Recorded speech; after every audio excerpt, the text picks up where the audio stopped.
Hey,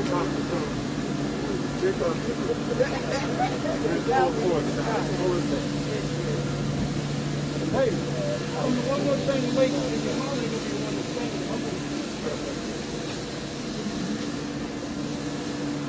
Is that it? And if you give me a minute, we're gonna do what we normally do traditionally. We're gonna open this up with prayer. Then I'm gonna say something to you before we actually start. You can film the prayer if you want, but then I want you to cut it off before I say something to you before we start. Because you can film this. We're not doing nothing without prayer. God, we're here because we've heard your call, dear Lord, to love justice, to truly invite mercy into our lives and to walk humbly with you. We stand in an humble moment, dear God, where we know, dear God, that murder has happened, injustice has happened, dear God, and it is not the first time. But we know still that you are with us. So give us wisdom, dear Lord. Increase our power as a community, dear Lord, to stand in this moment with you, to seek what is right for us all, dear God, to truly work for dignity and justice, dear Lord, and to truly ask, dear Lord, that in this moment, dear Lord, really probably what we need, dear God, is to hear your call, dear Lord, to ask, dear Lord, Lady Justice to remove her blindfold so that she can truly see the harm and the discrimination that she's leveled against women, dear Lord, black and brown and indigenous community, dear God, so that she can see, dear Lord, the horrific level at which, dear God, she has truly harmed our communities, dear God. So we invite you to stand with us, dear God. We invite you, dear God, to help us to hear you, to hear your words specifically, and how we stand together in this moment to walk with you, to walk with all of these communities, dear God, to do your will, dear God, and to stand and to see true justice done in this time, dear Lord. So bless us, dear God. Give us your wisdom and your power. In the name of Jesus. Amen.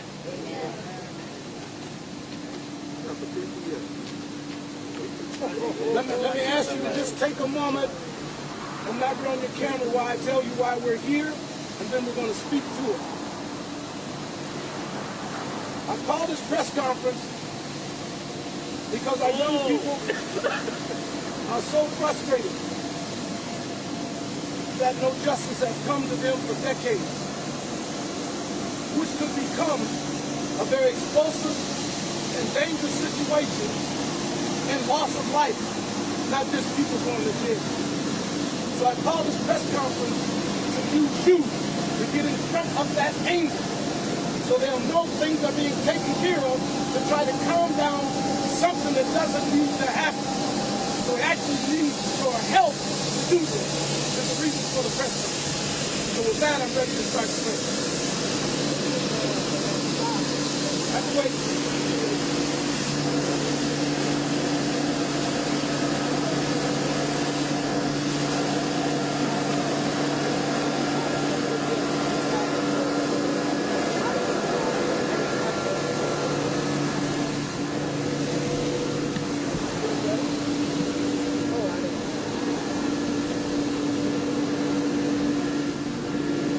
Ready? I'm going to speak to you, and then I'm going to bring these speakers up that have longevity in our community. There is more than 100 years of service standing here that will speak to you on behalf of our people. On yesterday, the elders and young people of our community met with the chief and the mayor downtown in the courthouse. At that table, we had an ask. The ask was so the chief would understand. We want all 4 officers fired immediately. When you get to that issue, I've been fighting this situation since 1966. No cop has ever been fired on our behalf.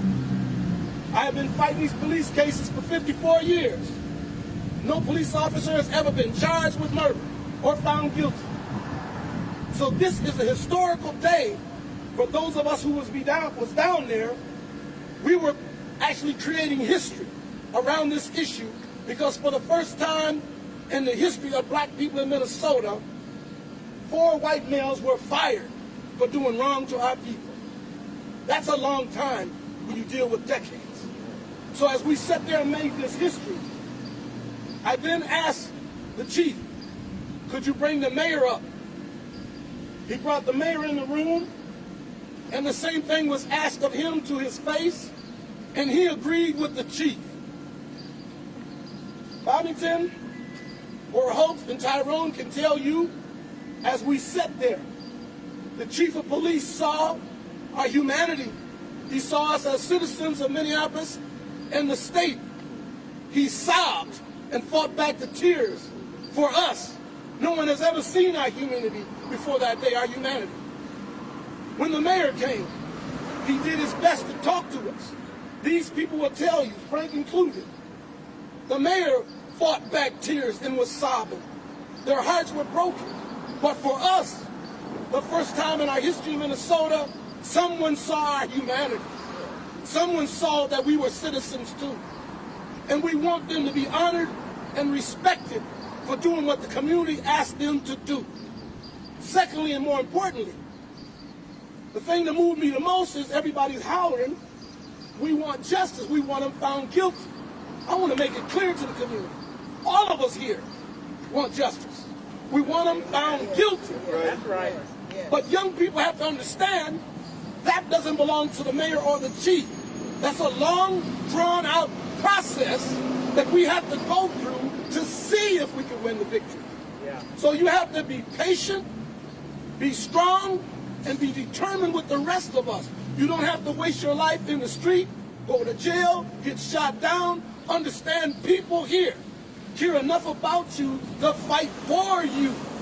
Is the reason this press conference is so important. Last night, a bunch of them could have got hurt or killed, but also innocent people.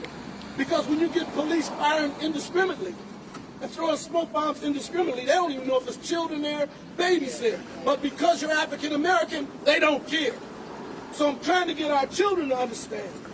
We're here because you are in our hearts. Your future is in our hearts. We don't want you to die on the street fighting something we can fight for you. If you would be patient and just wait on us, we got to be patient. Brother Tyrone Terrell is here, and the main thing I need him to do is to say clearly to the world what that process is so our kids understand it doesn't mean nothing's happened for you. This is what we have to go through. Babington is here as a long-standing member of our community doing all he could do on our behalf, which is the reason he was invited to that meeting. Or Holtz has stood at my side through all the cases I've ever done. Frank, in the Native American movement, AIM, he's the new president. We fought together for 40 years for Native Americans and African American people when it comes to police. So we gathered ourselves today to, number one, save our city and save our lives. And save those young white, black, Asian, and Native American children and people who were out there protesting. Understand they were respected. Understand they were appreciated. Understand we love the fact they stood up for us. And we want them to do it again. To those young people that put together that protest, I want them to know you are respected and we love what you tried to do. We appreciate what you tried to do, and we want you to keep doing because you are the future leaders of your generation. That's right. So it is crucial to understand if you just hold on, we don't have to lose you in a violent way. Just hold on. We got you. We're going to stand up to the end of this. We ain't going nowhere. With that, let me bring Brother Tyrone up so young people can understand this long, drawn-out process we're going through.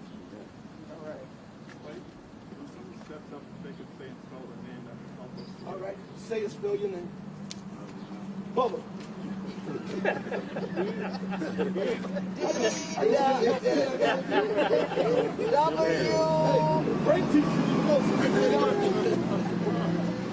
My name is Tyrone Terrell, T-Y-R-O-N-E, last name Terrell, T-E-R-R-I-L-L. I am the president of the African American Leadership Council. And we are here supporting Brother Spike, supporting this community, because whether it happens in St. Paul or Minneapolis, it impacts the black community the same. The pain is just as deep in St. Paul. The hurt is just as deep as it is in Minneapolis. There is no reason that Mr. Floyd is dead today other than he's black. President Obama put out years ago what he called the 6 pillars for community policing. But I've always said the 7th pillar was left out. And that pillar is to value our humanity in the same way that you do white people. Amen. And every night when I turn your stations on, I say to myself, 4, 5, 9, 11 do not value our humanity. There ain't nobody like us on your station. None. Can't do sports, can't do weather, can't present the news. So it ain't just the police department. I'm giving the same message to you, that you are the people who promote the racism in our society.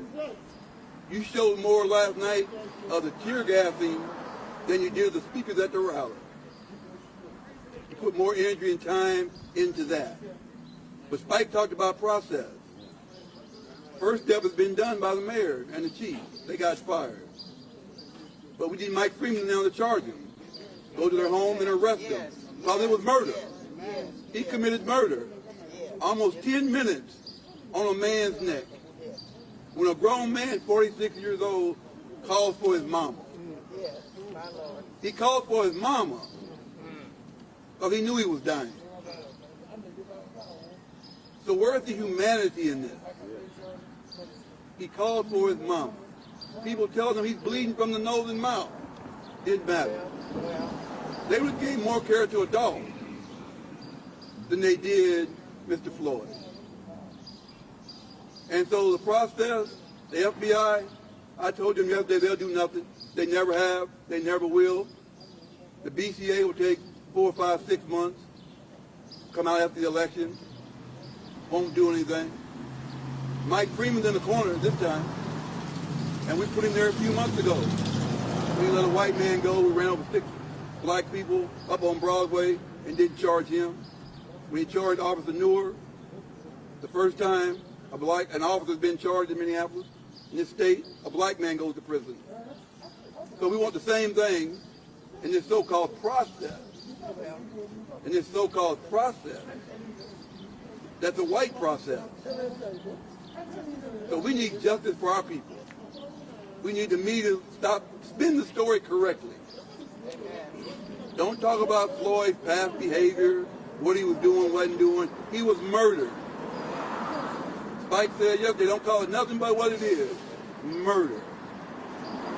And so we need that story to be out there, but we need our community to do what Spike has said, protest, be heard, but be safe. Because destroying property or getting innocent people hurt is not what we want. And it takes away from Mr. Floyd. Because you'll focus more on that than on this man who murdered him. Murder. Thank you. Sister Aura, come up there.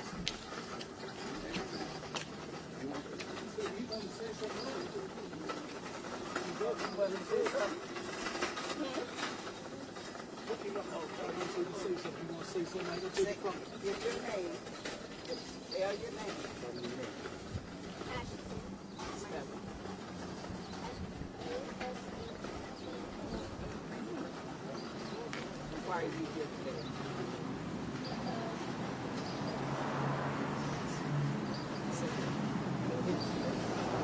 All right.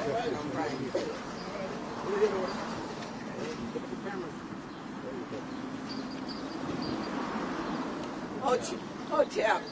I Minister Dr. Aura Holtz, O-R-A-H-O-K-E-S.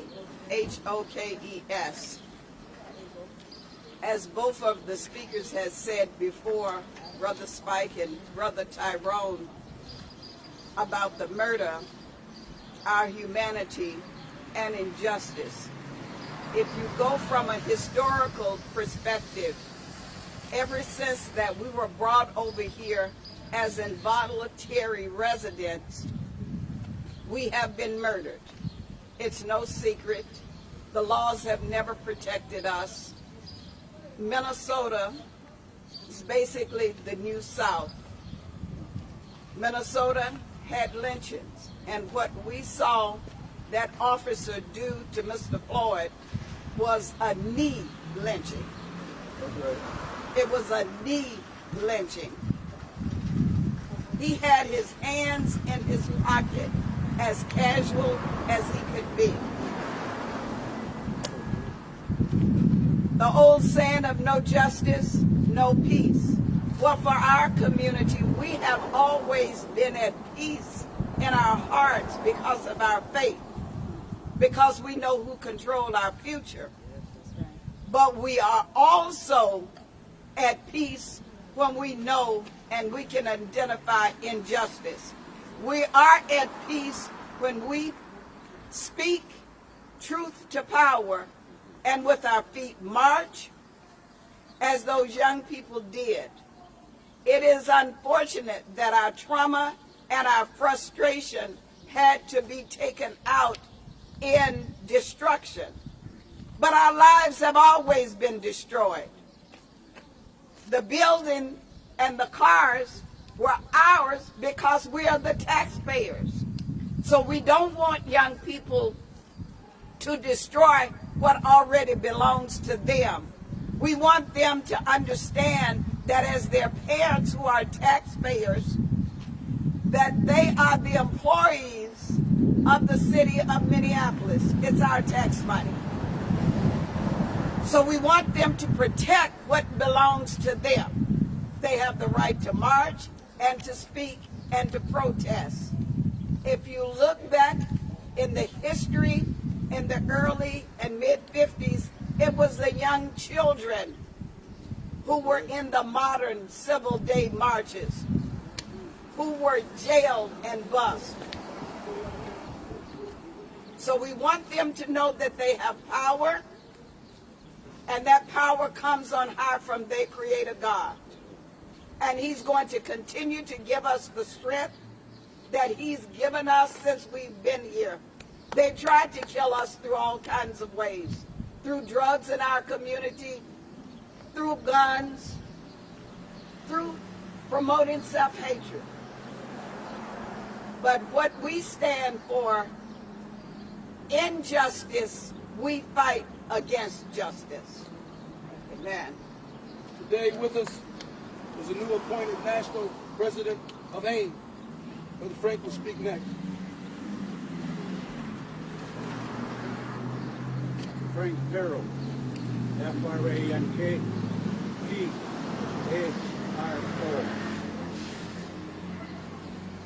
So Spike said I'm the new national president of the American Indian Movement and the chairman of the American Indian Movement Grand Governing Council. My Uncle Clyde, due to his health conditions, this last Sunday, turned over the reins of the American Indian Movement to myself and my executive director, Lisa Bellinger. I'm out here today just as the American Indian Movement has been for 52 years supporting our brothers, the black brothers on the north side. We'll support the Muslims, we'll support the Somalis, we'll support anybody who is having injustices done by this government, by this state, by this city, by the police, anybody else. As Brother Spike said a few minutes ago about the news media. You didn't cover none of the speeches yesterday. Why? Because in your minds, violence is the news. Peacemaking is not the news.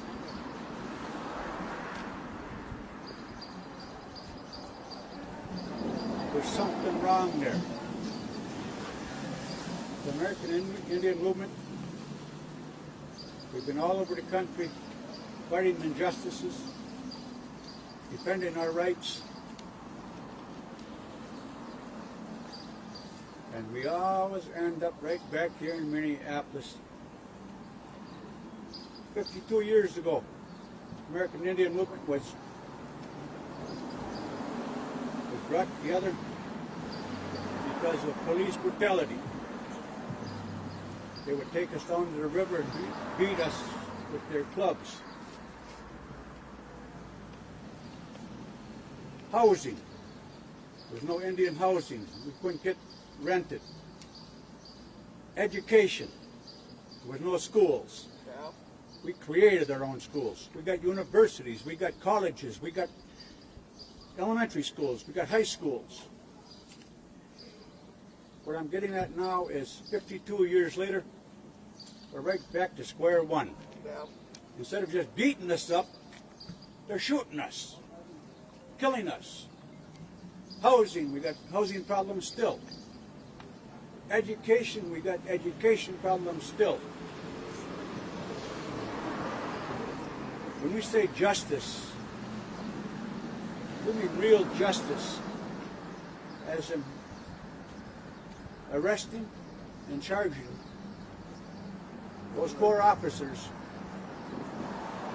with at least second-degree murder. All 4 of them.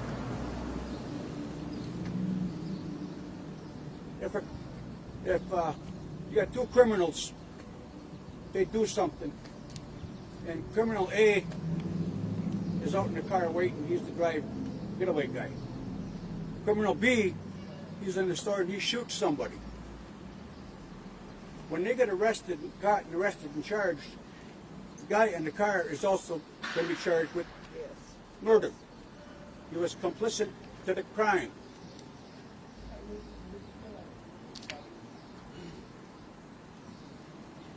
Again, I'll just say that when I speak, my word is on this flag. That flag is just as much important to me as my traditional pipe. It's like you folks, Christians, swear on the Bible.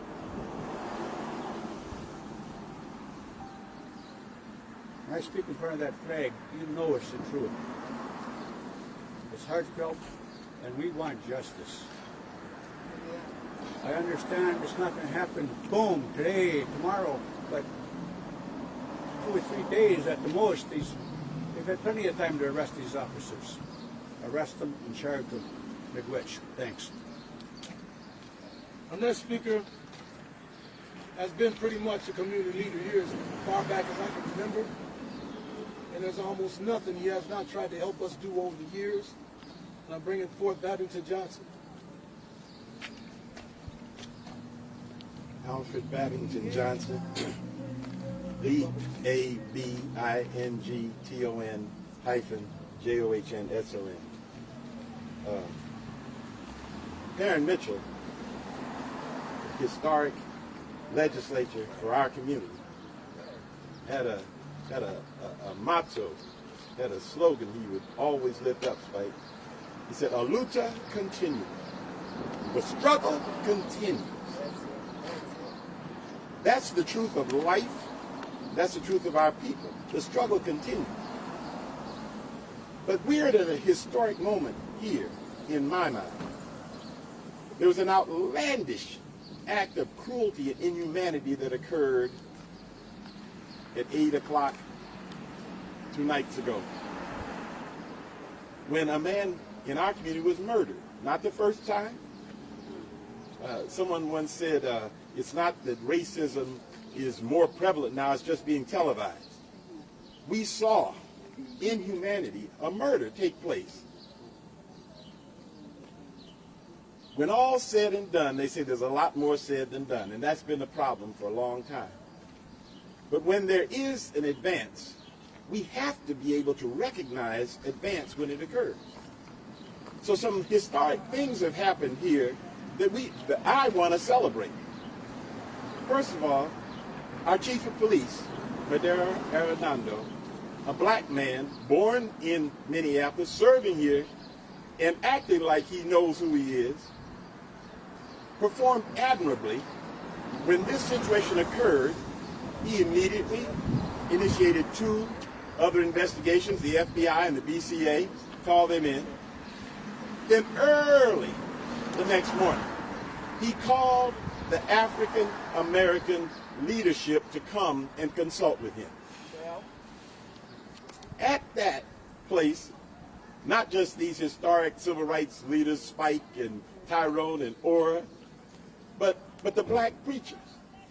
Many of, listen, one historic thing, crossing the river today, we've got Pastor Thomas from Mount Olivet. We got Pastor Slack. He didn't cross the river, but he came across the creek. Well. We got Reverend Miller from across the river that have come to be with us. And at that meeting, there was Bishop Howell. There was President Russell on the phone. Bishop Washington was with us in his spirit. And Reverend Jerry McAfee, you know. And Brian Herron. We had preachers there, but there were people there at that table that we don't always seem to get along with. But it didn't happen then. There was a unity that is to be celebrated that happened that day and here. And so this situation of police brutality will never change unless there's some consequences dealt by the police. Amen. That's right. It won't change. That's right. So as Spike has pointed out, what was historic was as we met with the chief and the mayor and said there had to be some consequences.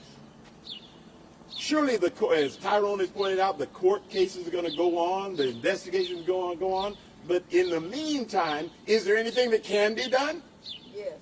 So an ask was made of the chief and the mayor. Yes. Let these folk know this is not acceptable behavior and there's consequences. And the chief, when he spoke, said, our former employees. And the mayor said, I support the chief's decision. And I want to say to our young people who are out here, we have to understand the advances when they occur and reinforce them. Celebrate that progress as we continue to look for justice in this situation. Thanks for calling together, Spike. We're going to stop for a minute and let those cars out, and we'll keep going. So just those 2 there need to move up. Let those cars go. They got more important business pressing.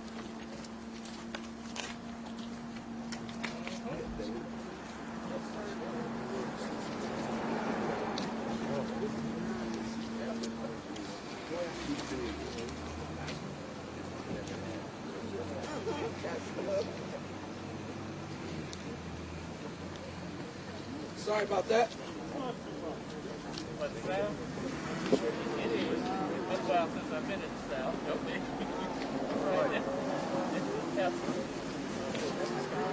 One more thing, as soon as these cars go out. One more thing, those cars pull up.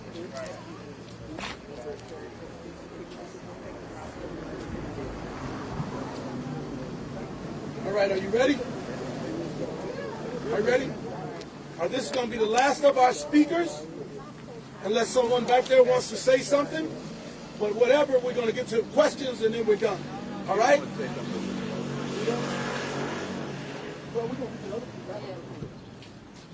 Bring up the young ones. This is their future. This is their life. Let you hear the trauma of a child.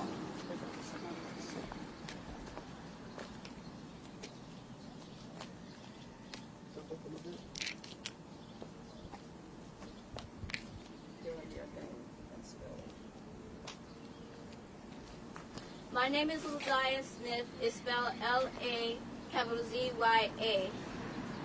And I represented my generation and the younger generations to come.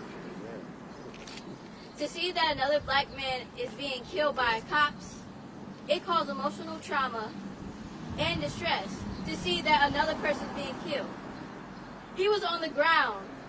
He wasn't trying to resist. He yelled for his mama. Who yells for their mama if they're not in trouble? His nose started to bleed. That should have been the first sign to stop that. But this young generation already knows. If you're African American, you can get killed just for walking down the street.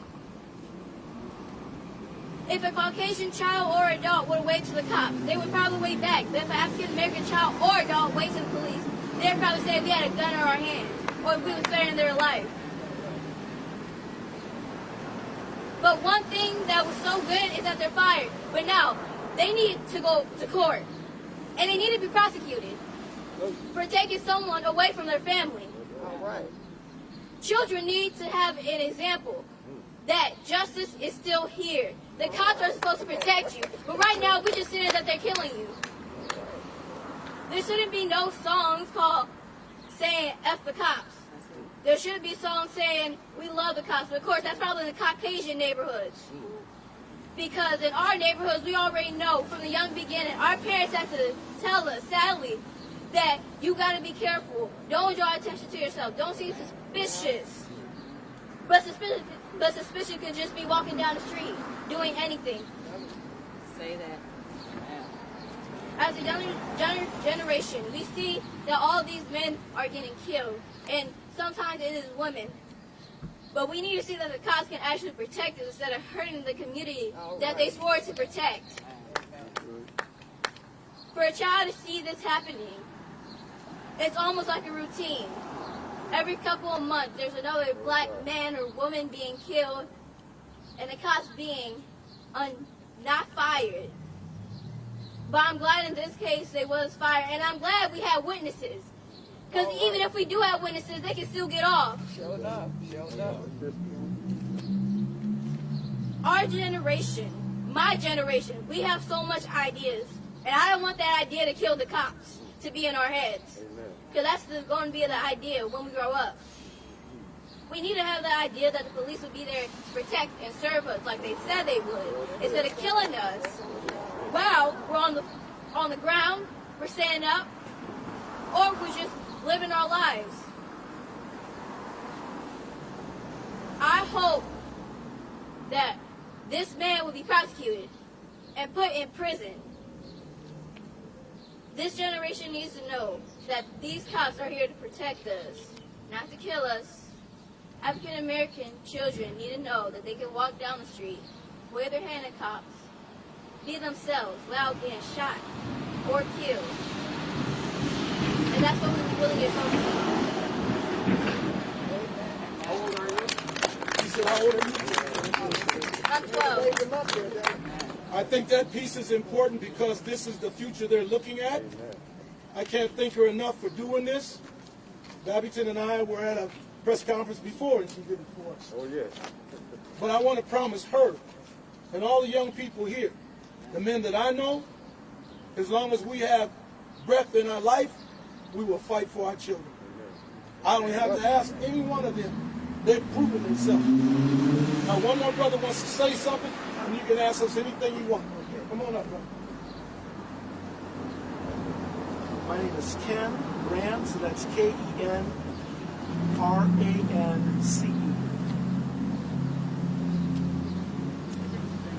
Okay.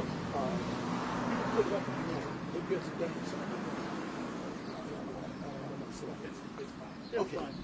So, as a former panelist for the Minneapolis Police Department's Conduct Review Panel, I have ruled on many officer misconduct cases. But of all of the cases and all of the video I've ever seen, the murder of George Floyd was the most egregious, excessive use of force that I've ever witnessed. But it wasn't what just took place on 36 in Chicago. It wasn't witnessed just in South Minneapolis. It just wasn't witnessed in Minneapolis. It just wasn't witnessed in Hennepin County. It just wasn't witnessed in the state of Minnesota or the United States of America or the North American continent. But the world witnessed murder. And what they witnessed is truth. So I strongly encourage all of our other white brothers and sisters to demand that justice be served.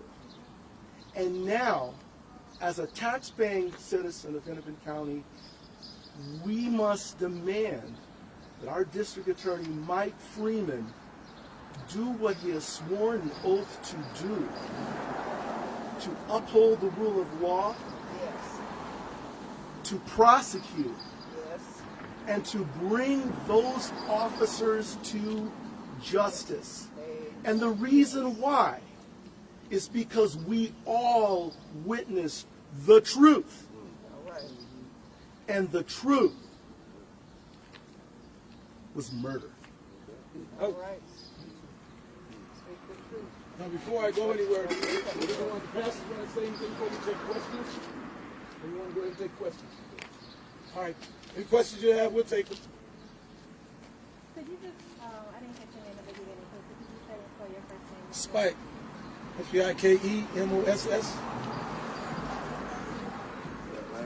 Well, Tyrone said my last name. Black Bart, bad from the start. Spike, you're putting out a pretty strong message to the younger people here. What other ways can you reach out to them?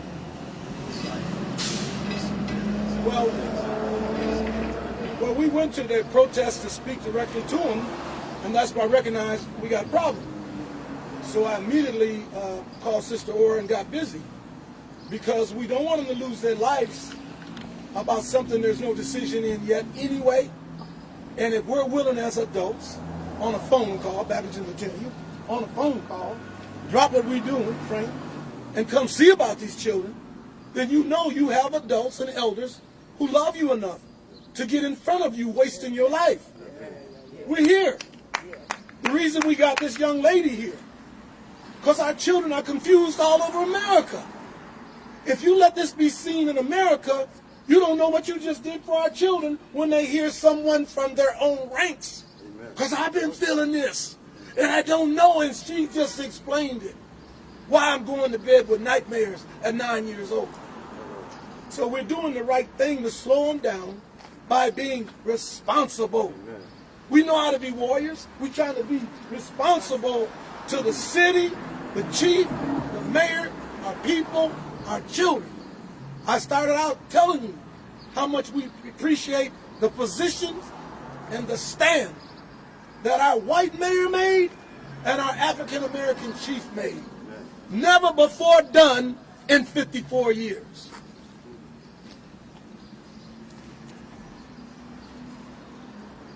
Is that it? Yeah.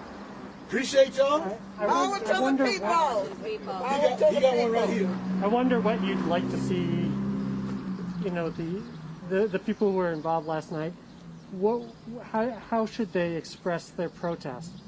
They should protest in peace because they could get mowed down. We know the level of hate. Please understand, all of us are clear that we live in one of the top 3 worst states towards blacks. Wisconsin, Mississippi, Minnesota. You have to be careful. This is a state that don't just have Klan. We got skinheads, Nazis, and Aryan race. And then we got white nationalists and the police. So we want our kids to understand, and I'm going to be honest with you, Tyrone will back me up on this.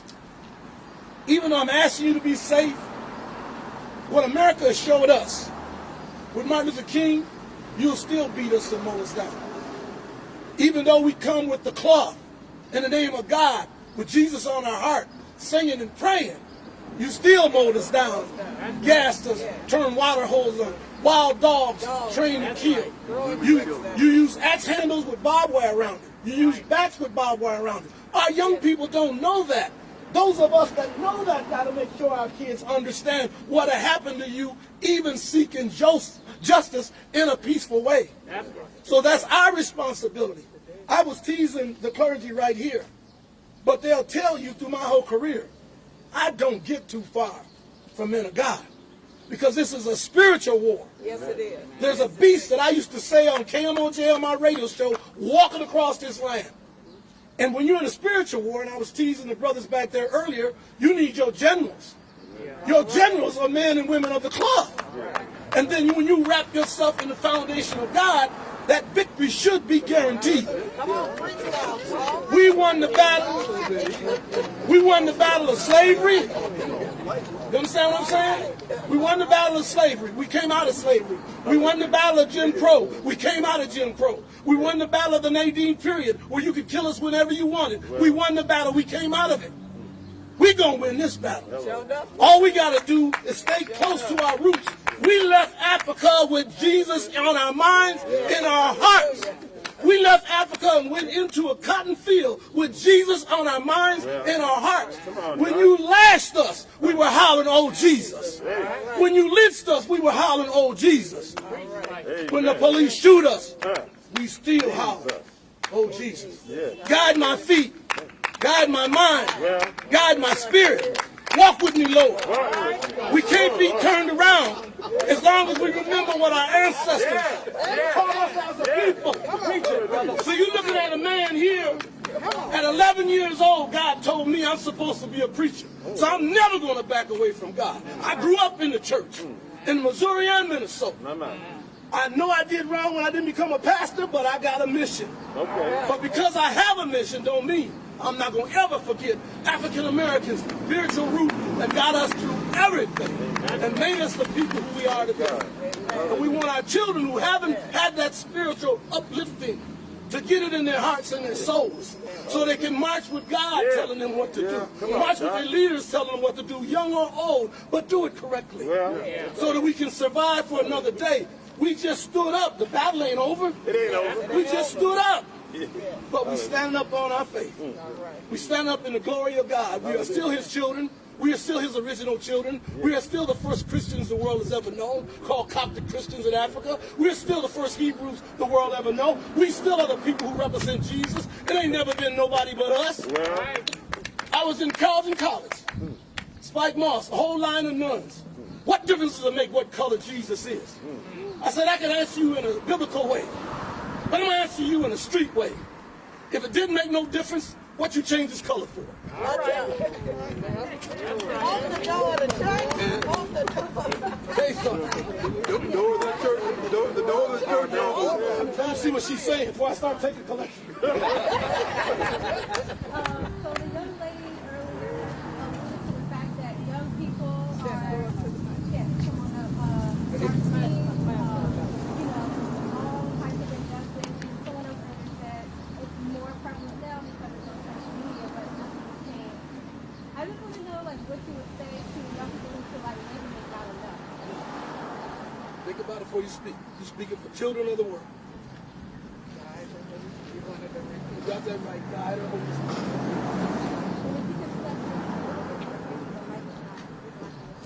Got her? Yep.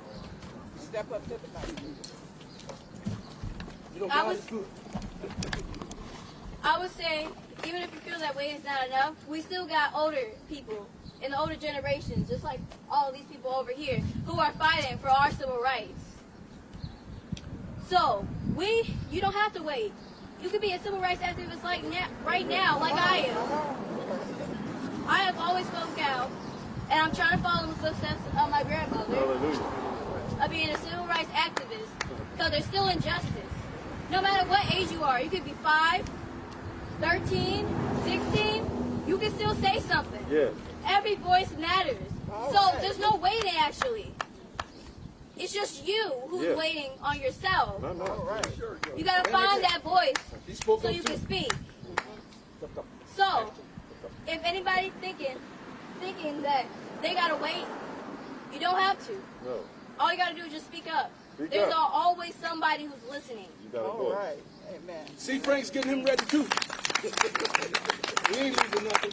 Any other questions before we call the wrap? Thank y'all for coming. Appreciate it. If you can do anything, help us with that message. Yeah. They don't have to die. No. We here. We ready. Power to the people. Power to the people. Good job, right? Phenomenal job. Thank you all for coming. This is most appreciative. Thank you. Thank you. First name.